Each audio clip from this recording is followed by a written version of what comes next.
இப்போ அதிமுகவுக்கு போனதுனால அவங்களுக்கு பலகீனம் தான். ரெண்டு பேருக்குமான ஓட்டு. ஏன்னா மைனாரிட்டிஸ்லாம் கம்ப்ளீட்டாக இப்போ இது போயிடுவாங்க. அதிமுக அதனால தானே இபிஎஸ் கடைசி மட்டும் அவருக்கு பிடிக்கல. இது நான் அவங்களுடைய சில லீடர்ஸோடு பேசியிருக்கேன்.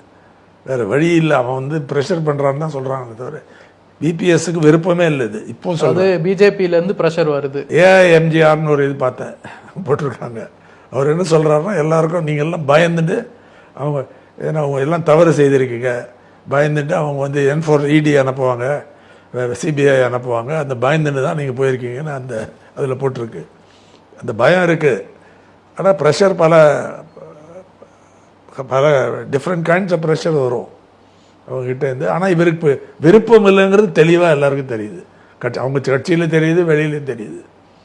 அதனால் ஒரு அன்வில்லிங்காக இருக்கும்போது அந்த கெமிஸ்ட்ரி எப்படி இருக்கும்.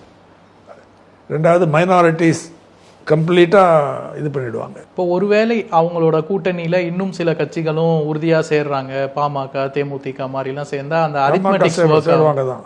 அதனால கொஞ்சம் வரும் 2%, 1% அந்த மாதிரி. ஆனால் அந்த கேப் அதிகமாக இருக்கும். அது திமுக இப்போ காம்ப்ளசண்ட்டாக இருக்க முடியாது. அவங்க எல்லாம் சேர்ந்ததுனால அவங்க இன்னும் டைட்டன் பண்ணி இன்னும் இது பண்ணுறாங்க. நல்ல பிரச்சாரம் செய்கிறாங்க. இப்போ தான் இப்போ ஆரம்பிச்சாச்சு இல்லை இந்த விஷயம்லாம். ஆமாம், மாநில உரிமைகள், மாநில சுயாட்சி, அந்த கமிஷனை போட்டது நல்லா பிளான் பண்ணி தான் பண்ணியிருக்காங்க. ஆனால் இன்னும் நிறையா கேம்பெயின் பண்ண வேண்டியிருக்கு. இந்த மெசேஜை வந்து ஏன் இங்கே பிஜேபி வந்தால் மக்களுக்கு ஆபத்து, மோசமான விளைவு தான் வருங்கிறத பற்றி எல்லாம் தெளிவாக எல்லா இதுலையும் எடுத்துகிட்டு போனோம்.